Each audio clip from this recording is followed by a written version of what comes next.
We've got details of all these stories plus many more coming up in the next 60 minutes. Remember, we're streaming live on Facebook. We're also live on your DSTV channel 279. You can join us with your views, comments, and suggestions on any of our top stories this hour. Feel free to visit any of our social media pages, Facebook, Twitter, on Instagram, and post a comment. We promise to share them with the rest of the world. Let's begin with election matters, where the coalition of election observers, CODEO, Star Ghana, and the Civic Forum Initiative are calling for the resignation of Dr. Apiahene and Salima Ahmed Tijani as members of the Electoral Commission Board. According to the three civil society organizations, allegations of their political ties with the governing New Patriotic Party could jeopardize the confidence that the electorate have in the Electoral Commission. The new appointees, Dr. Peter Apiahene, Madam Salima Ahmed Tijani, and Reverend Nikia Ofori-Boateng were sworn in on March to serve on the Electoral Commission Board. Dr. Peter Apiahene was among candidates shortlisted for the Bono Regional Minister position. Madam Salima Ahmed Tijani is married to one Sheikh TB Damba, a leading member of the NPP, who was formerly the second national vice chairman of the party and served as Ghana's ambassador to Saudi Arabia from 2017 to 2021. Her mother, Hajia Samata Gifty Bukhari, was the first elected first vice chairperson of the NPP in the northern region, while her sister, Hajia Abibata Shani Mahama Zakaria, who is currently the CEO of Maslok, contested the 2020 NPP primaries for the Yendi constituency and has already publicly announced her intention to contest again for the same seat in 2024.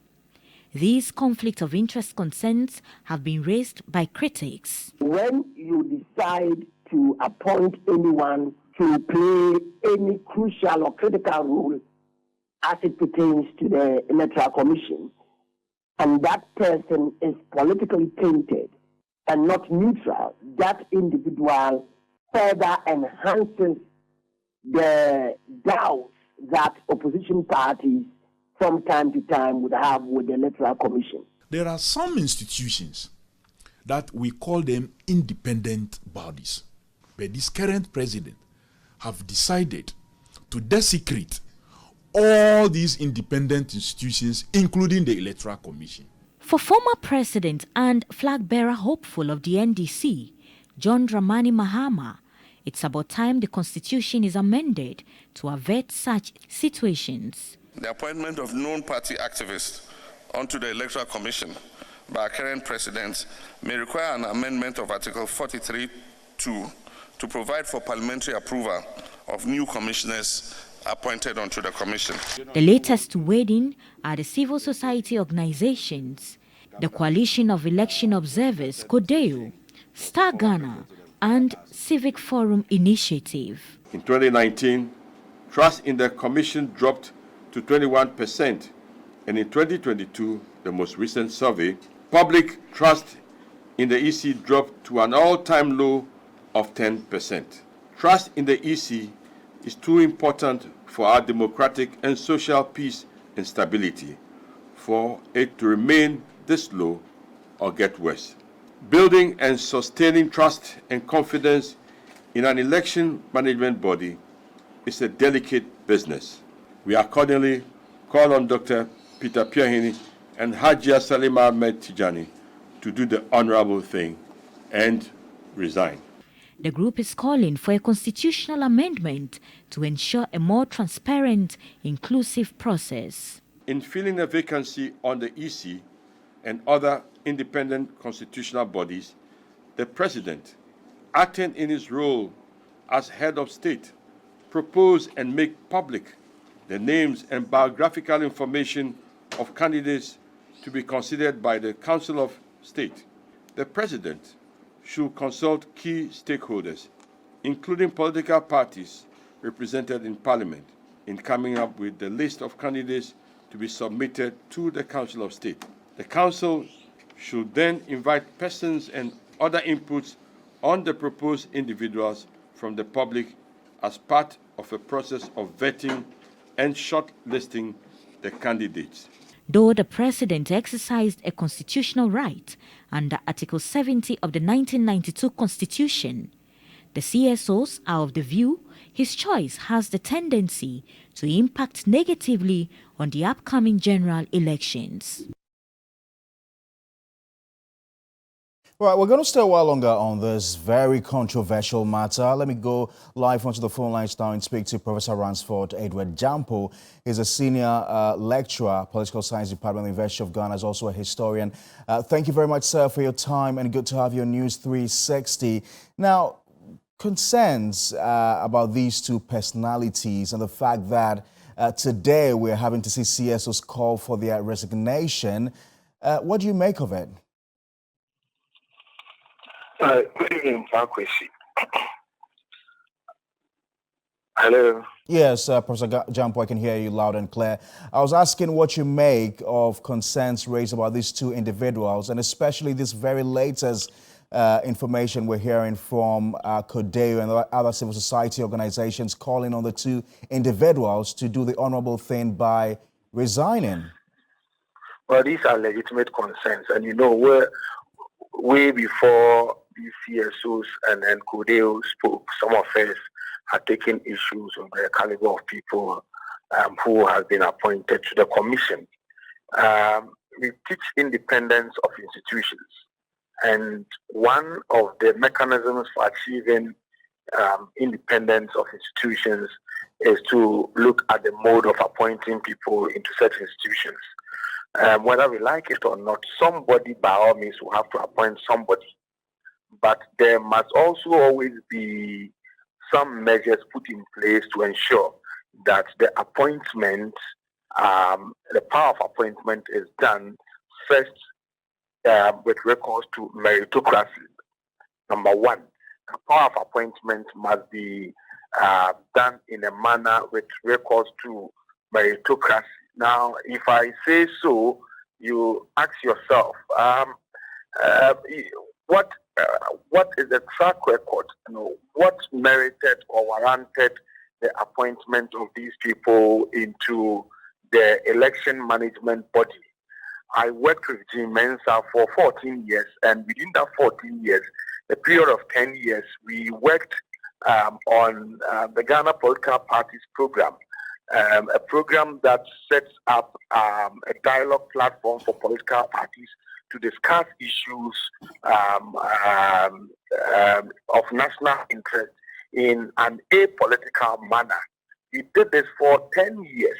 And so if you tell me that Mensa has been appointed the chair of the Electoral Commission, even though some people are doubting whether she's merited, I would say I support that, and I supported that. You recall that I was among the few Ghanaians who went defending the appointment. Why?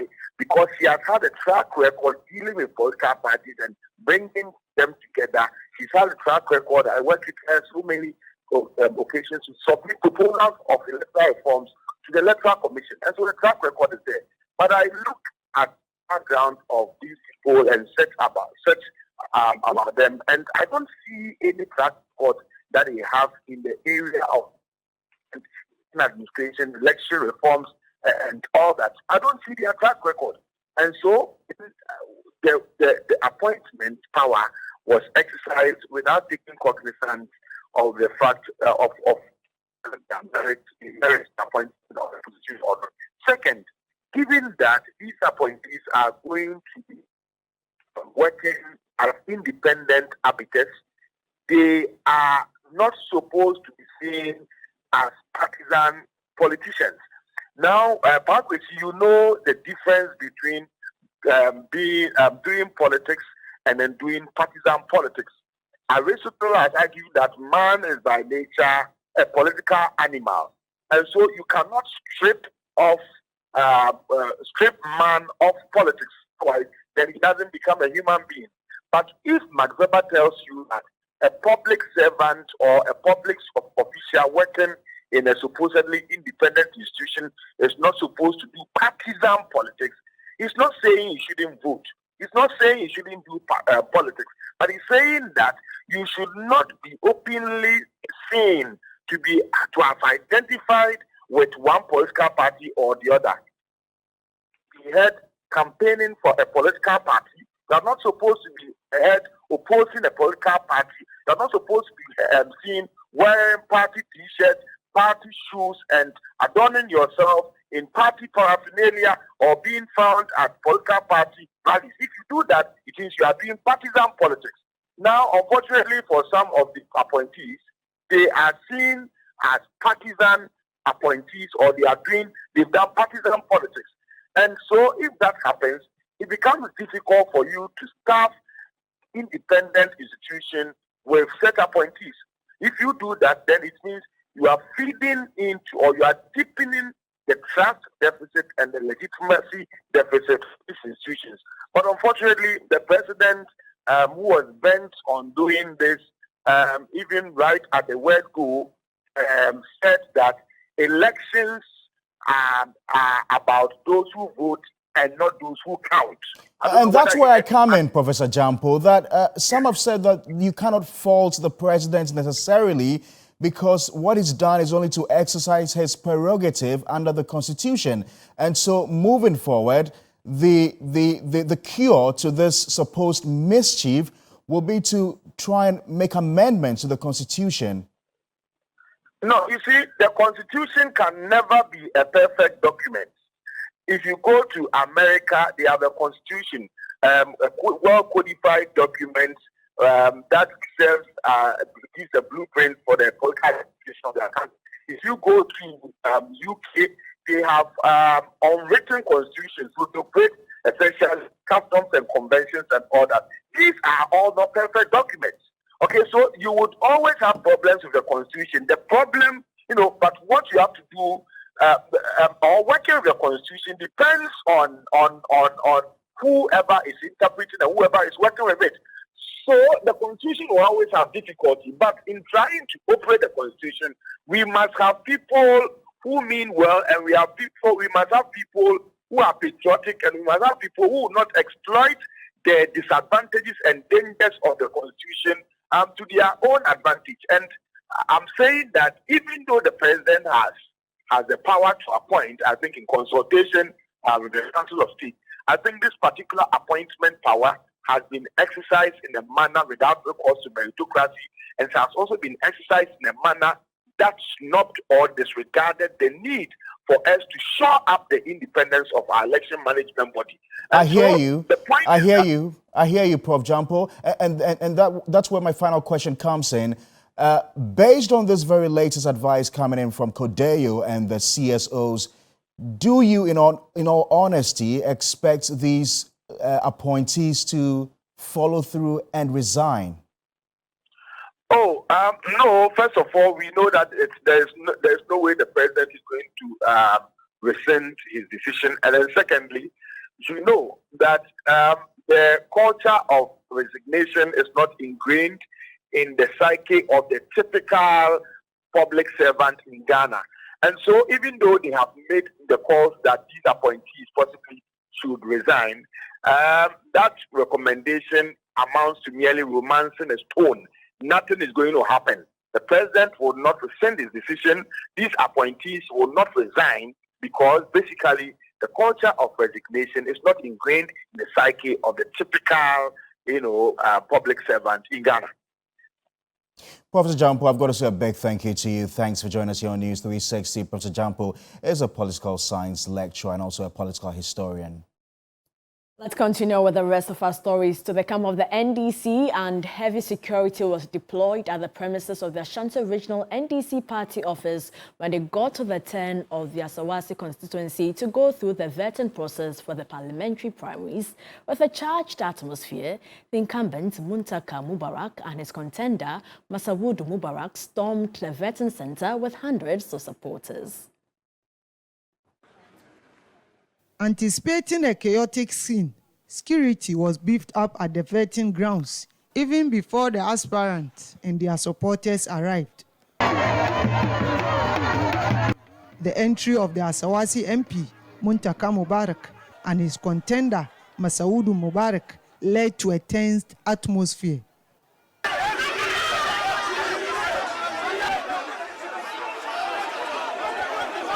In less than 30 minutes, both aspirants had successfully gone through the vetting process. For the first time in many years, Muntaka will face a competition in the primaries. They say elections are never over and it's over. But I can assure you that we are working very hard to make sure that this is just a minor challenge about primaries. The main is the 2024 election. My prayer is that when it is over, we need to unite and make sure that we retain Aswanzi in a very decisive way. We should make sure that we don't fracture Aswanzi, because Aswanzi is the heart of NDC in Asante region, and we must do everything to protect that. Masaudu, who missed the opportunity to contest the MP in the last elections, is confident of causing an upset. I believe that democracy has triumphed today. What happened previously was undemocratic.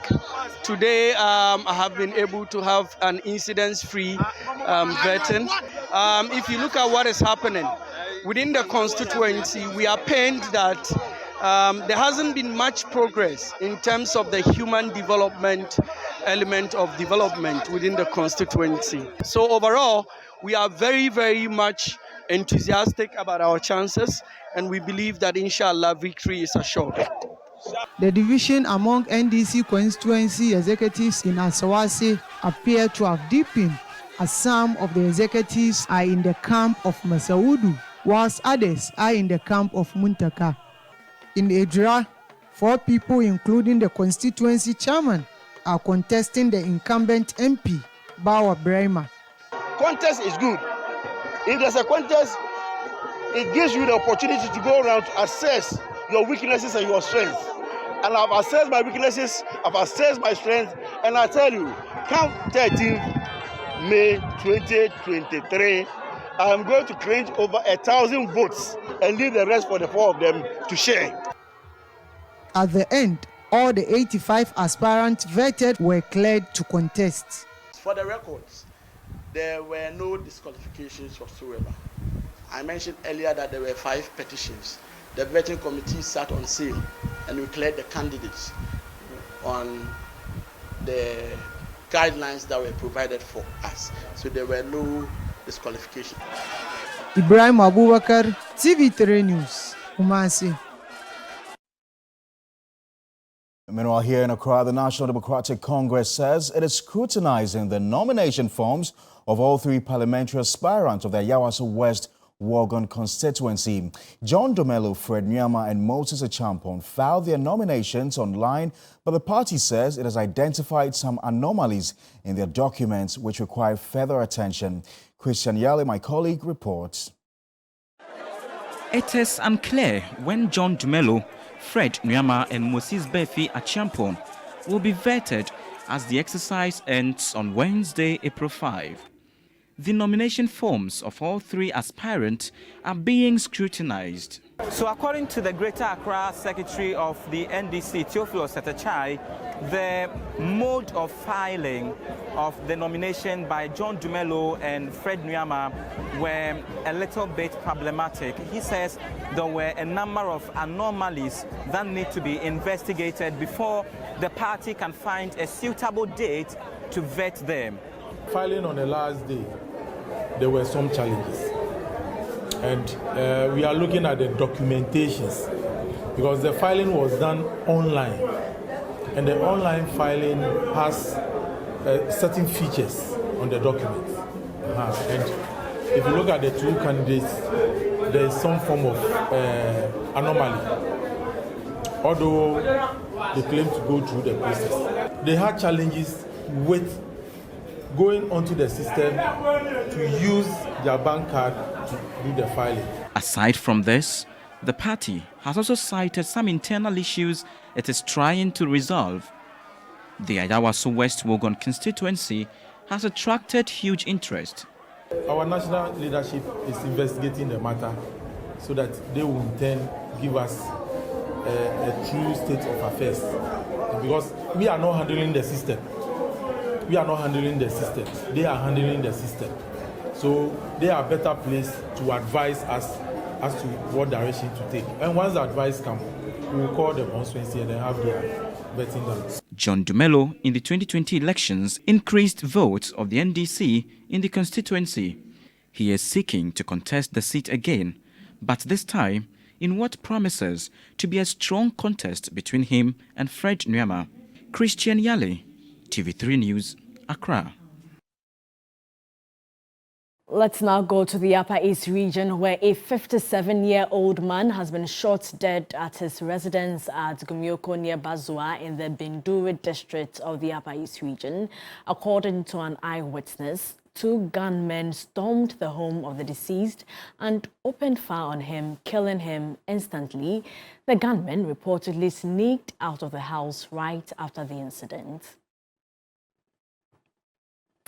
Let's speak to the Binduri District Chief Executive Yakubu Ayinga, and he has joined us on phone. Thank you so much for your time. What more information can you give us about this unfortunate incident?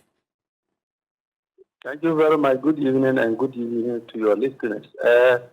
Actually, in the afternoon around 1:30, I was in my office and had a call that some incident happened at Gumyoko, which I called the security and rushed to the scene.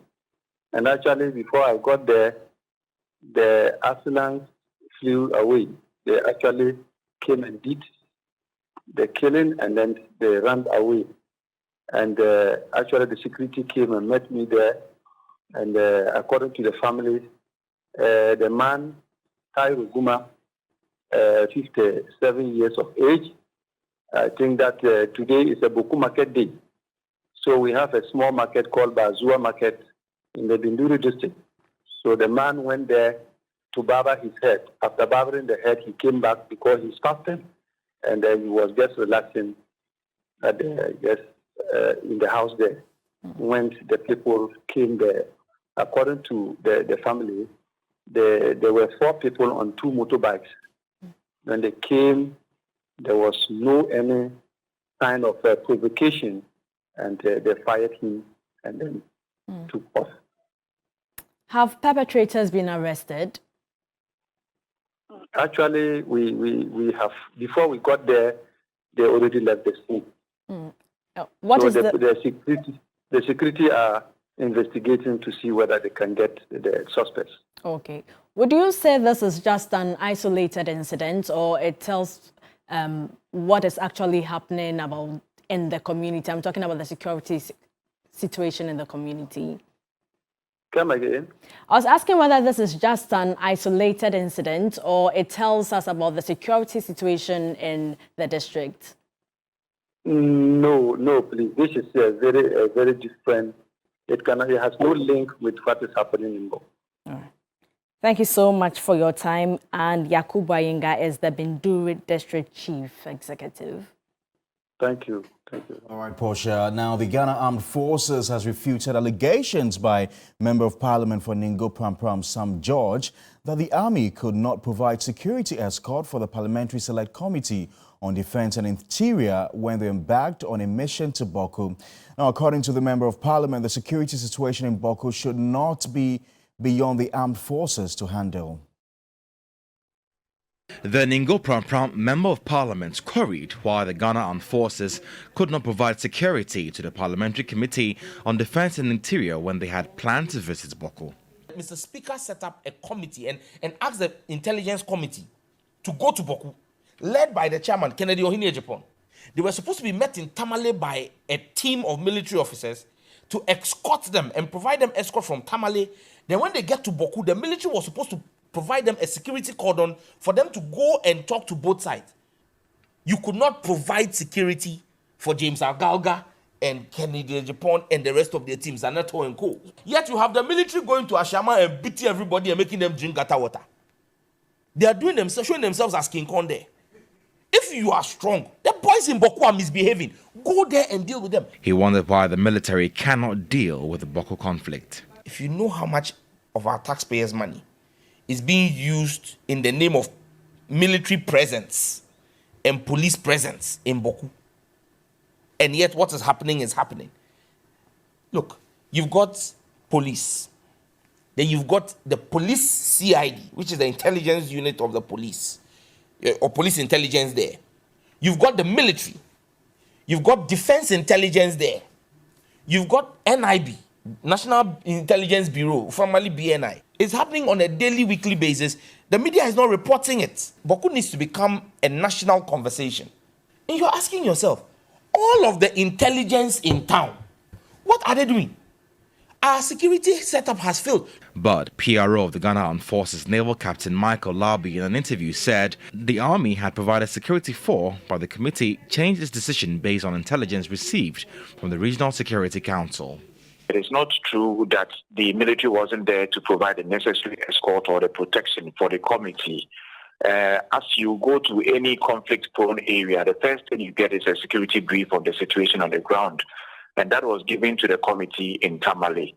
So the decision for the committee not to proceed to Boku was not because the military wasn't there to provide them the necessary security. They were deployed, they were ready.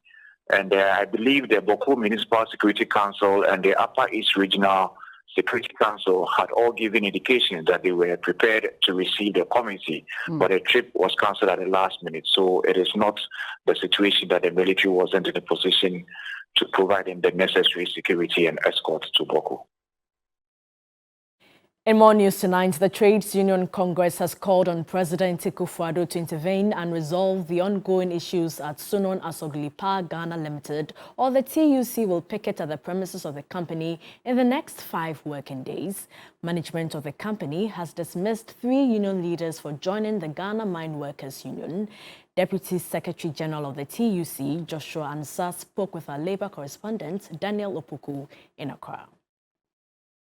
We are calling the president, we are calling on the ministers, we are calling of all the stakeholders who are in charge of that to ensure that this matter is brought to rest, is brought to conclusion amicably, so that we can have our industrial representative. Otherwise, they will not see peace, and we also continue to do whatever action that we plan to do. The Public Order Act says that if you want to picket, it's 5 days. If you want to go on strike or demonstration, it's 7 days. So we will explore all those avenues and act accordingly.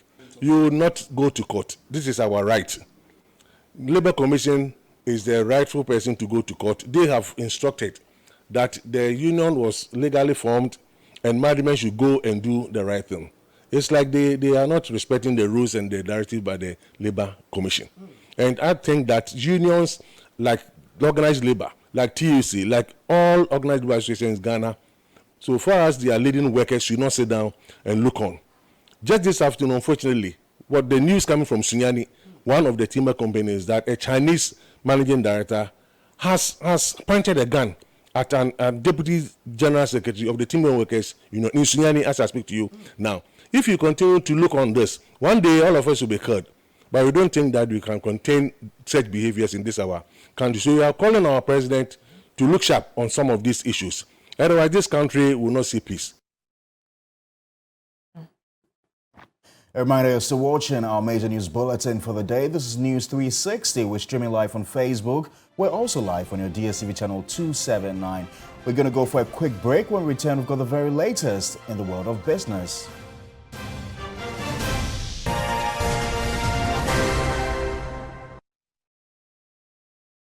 Right, welcome to the business news segment here on News 360. Now, the World Bank has lowered Ghana's growth rate to below 2% in 2023 in their latest Africa Pulse report, highlighting global uncertainties and increased macroeconomic instability as the causes. There's more in the following News Desk report. The latest World Bank Africa's Pulse report has revealed dampened growth and rising debt levels across sub-Saharan Africa. Economic growth is set to slow from 3.6% in 2022 to 3.1% in 2023, with Ghana's growth rate decreased to below 2% in 2023, placing the country at 29th position among sub-Saharan countries. The Bretton Woods institution blames the decreased growth rate on global shocks and heightened macroeconomic instability. It is reported that the Ghanaian economy has been struggling with increased public debt and inflation fueled by sharp depreciation of the cedi. Risks of debt distress remain high, and very high inflation and low investment growth continue to constrain African economies. Inflation is set to remain high at 7.5% for 2023 and above the central bank target bands for most countries. According to the report, policymakers need to redouble efforts to curb inflation, boost domestic resource mobilization, and enact pro-growth reforms while continuing to help the poorest households cope with the rising costs of living. Away from the Pulse report, a senior lecturer at the University of Ghana Business School, Professor Godfred Bokwin, wants government to take a relook at expenditure cuts to enable the country close its funding gap if it really wants to have a successful IMF program. He says the only way to close a funding gap is to get Ghana's bilateral and multilateral partners to commit to debt forgiveness or fresh funding to secure the 3-year deal. He spoke at the sidelines of the 3 Business Sustainability Summit in Accra. The IMF is saying that the funding gap is such that approving the program will not be effective because the funding gap in the 2023 budget alone is over $5 billion. The IMF will give you $3 billion over 3 years. And if the gap for this year alone is $5 billion, it means that the program can only achieve limited effectiveness. That is where the real issue is. In closing the gap, you can look within. Domestic, we've looked at debt exchange. You can close the gap not only by increasing revenue, but you can also look at expenditure cut.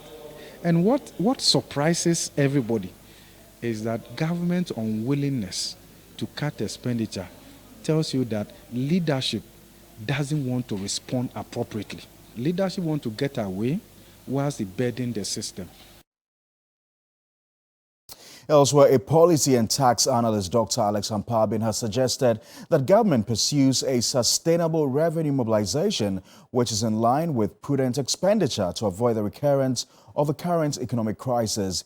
He notes that borrowing to fund consumption expenditures has been the major driver for the country's economic downturn. Policy and tax analyst Dr. Alex Ampabin's view is how the country needs to borrow responsibly. Definitely we are going to continue to borrow, and even the likes of Japan and America keep borrowing. I think one is about where we invest the money. We don't borrow to fund consumption expenditure. You borrow to fund expenditures that will take care of themselves later to do the repayment. Interest payments on Ghana's debt consume 44% of the country's revenue. Tax revenue contributes below 13% to the country's gross domestic product. Since independence, the country has found it difficult to manage its debt. How can the cycle be broken in order for the country to have some fiscal space? We can no longer repay our debt. Now pensioners have to even forgo their money. And it's dawned on us all to face the reality and say we are in bad times, and therefore it is time for us to consider cutting heavily on expenditure. We borrow because of our fiscal gap. There are 2 ways you can close the fiscal gap. Either you increase your revenue or you cut your expenditure.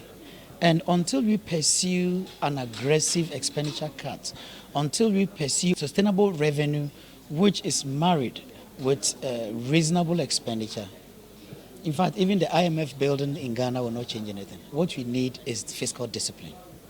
There is the need for efficient procurement systems and efficient government agencies.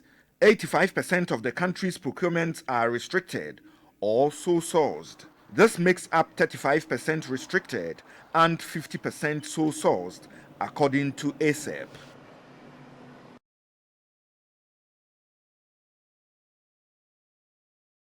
A reminder, you're still watching the business news segment here on News 360. Now, many consumers of financial products and services remain oblivious of the risk or benefits of the products they use. Talk about Ponzi schemes, Piram, R5, US Tilapia, and many others.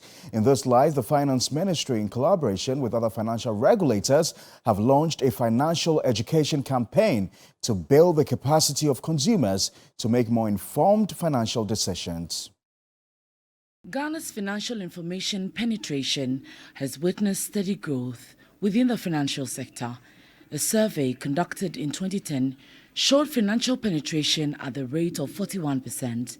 This figure moved from 58% in 2015 to 95% in 2023. Despite the growth margins in financial penetration, many consumers still lack the capability in equipping themselves with knowledge on some products and services.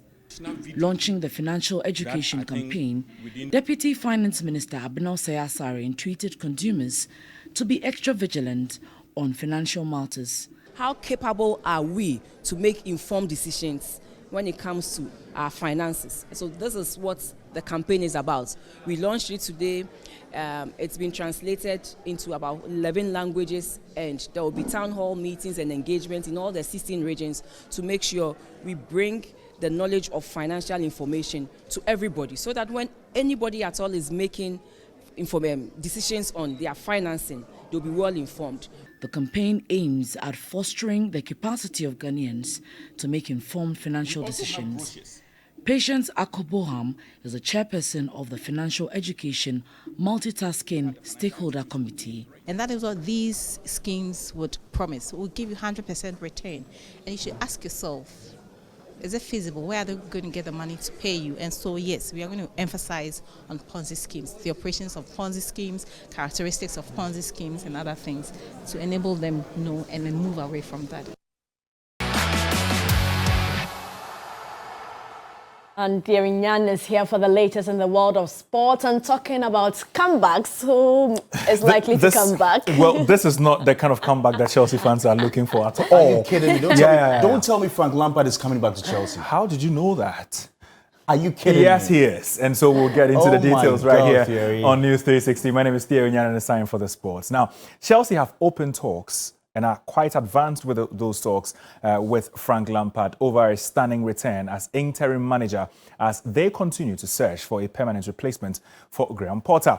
Chelsea are progressing their hunt for a longer-term solution by holding discussions in London with Luis Enrique, who is vying with Julian Nagelsmann for the job. But it would suit the club to have a more experienced interim manager than Bruno Salta, who was put in charge after Potter's departure on Sunday. And Lampard could be in the dugouts for Saturday's game at Wolverhampton Wanderers if talks go smoothly.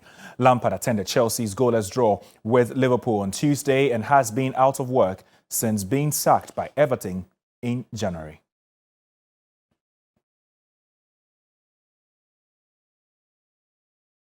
Now, still in England, nearly 900 Liverpool fans who attended last year's Champions League final in Paris have filed legal action against European Soccer's governing body for outside the stadium. Law firm Leyday filed a lawsuit against UEFA and UEFA Events on Monday, according to publicly available records of cases brought at the High Court. The firm told Reuters it has issued claims on behalf of 887 individuals and has a total of 1,076 clients. Two other law firms, that's Pogust Goodhead and Liverpool-based Bingham's solicitors, said last year that they also represent Liverpool fans who intend to sue UEFA.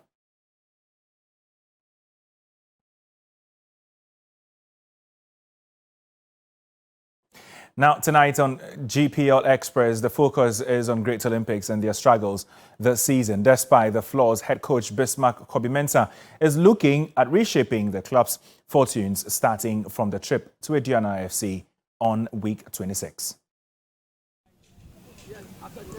Well, Coach, the next step or the next game is against Aduana Stars. I know you've already spoken about it, but do you think that will be the major changing point or fulcrum with which Great Olympic survival will be cemented? In fact, playing Aduana, even in a class position, is a very difficult game. They are a very good team with a very good coach, but I am saying that they have more advantage playing at home than maybe Abraham Kessie or whatever. So it's a bit in our advantage that they are not playing in Aduana. So going to Aduana, in fact, for us to get results, we need to prepare very well. In fact, we need to go and play above ourselves for us to even think of getting result from that game. So, and that is what we want to do. And if you see the preparation from now, you have about 10, 11 days to the game. We are preparing very well to make sure that at least we go and get a very good result from the game. But still, it's not going to be easy for us, I know, because we do not have a very good squad and mature squad. Would you say that this break, Easter break, gives you that opportunity without Ghana Premier League football to right the wrongs that you've seen in the team? Exactly. I'm very happy for the off days for the Premier League, so that we can take them through all those areas that I think we are lacking. I believe that by next week Saturday we'll be ready for the Ghana game. All right, so that is it there. But there are some games currently happening, and let me just walk you through some of the important score lines as it is, because no results so far. In Germany, in the DFB Pokal, RB Leipzig are leading Dortmund by a goal to nil. In the English Premier League, though, Manchester United have taken the lead over their rivals Brentford. Newcastle United also winning by 2 goals to 1 away from home. And then the El Clasico happening also has Real Madrid taking the lead. Against Barcelona. So those are some of the score lines as it is. We'll bring you the results and, of course, what it means later right here on TV3. My name is Theo Nyan. Thanks for staying with me here on the Sports on News 360. Entertainment follows this one.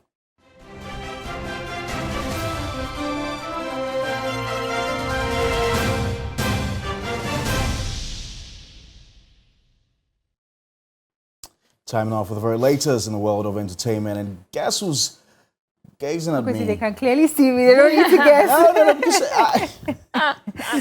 need to guess, Patricia. Oh, so they're actually seeing you? Exactly. Okay. How are you doing? I'm very well, thank you. I like your new hairstyle, Thank actually. you very much, Patricia. It's for the holidays? No, it's not. Well, what do you have for us for entertainment?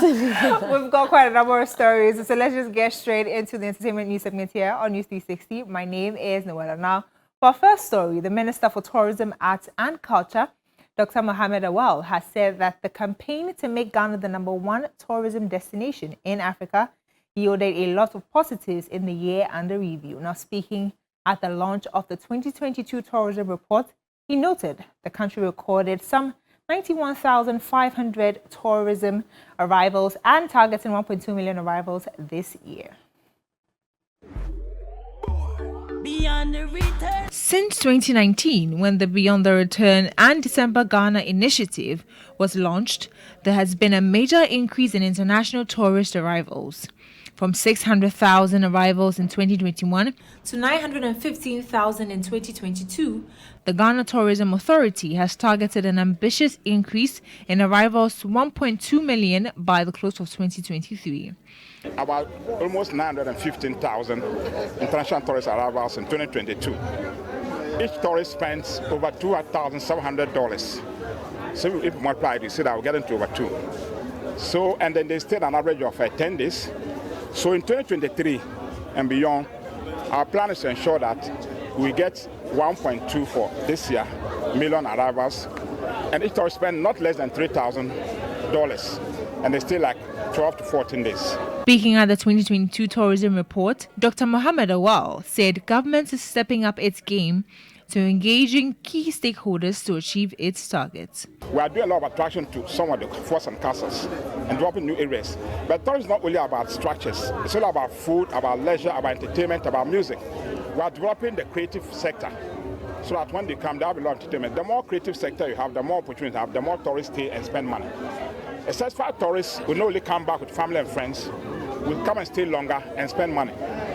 That's why we're trying to say that our medium-term plan over the next 3-4 years is to make sure that we get 2 million tourists arrive internationally. And then if each of them spend about 3,200, we'll get over $6 billion for the economy. We also want to create 150,000 jobs every year. Tourism is a second. Now on to some more stories. There is some great news for all the movie enthusiasts hoping to catch the latest Ghanaian movie. Now, Taste of Sin, a religious movie that features the creme de la creme of Ghanaian movie stars, including screen goddess Jackie Appiah, will be premiered at the Silverbird Cinemas on Friday. Now, guess what? The General Overseer of the Action Chapel International, Archbishop Duncan Williams, made a special appearance on a Taste of Sin movie.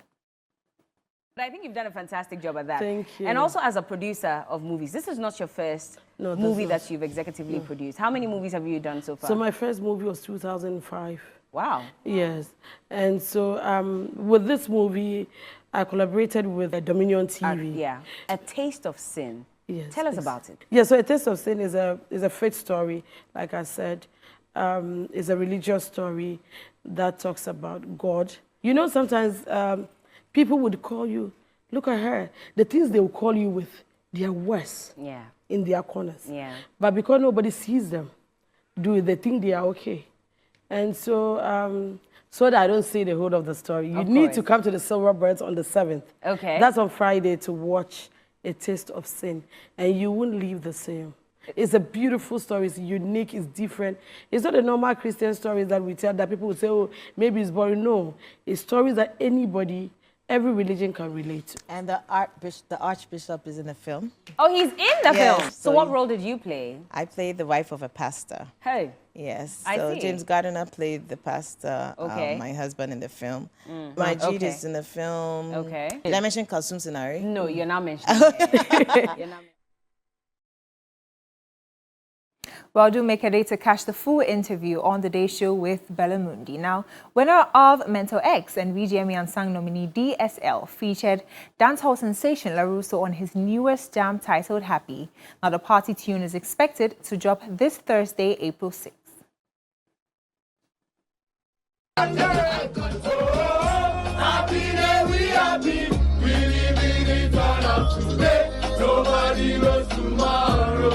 So that tune is Happy, featuring LaRusso. What's the inspiration behind this song? Just for the people to jam to?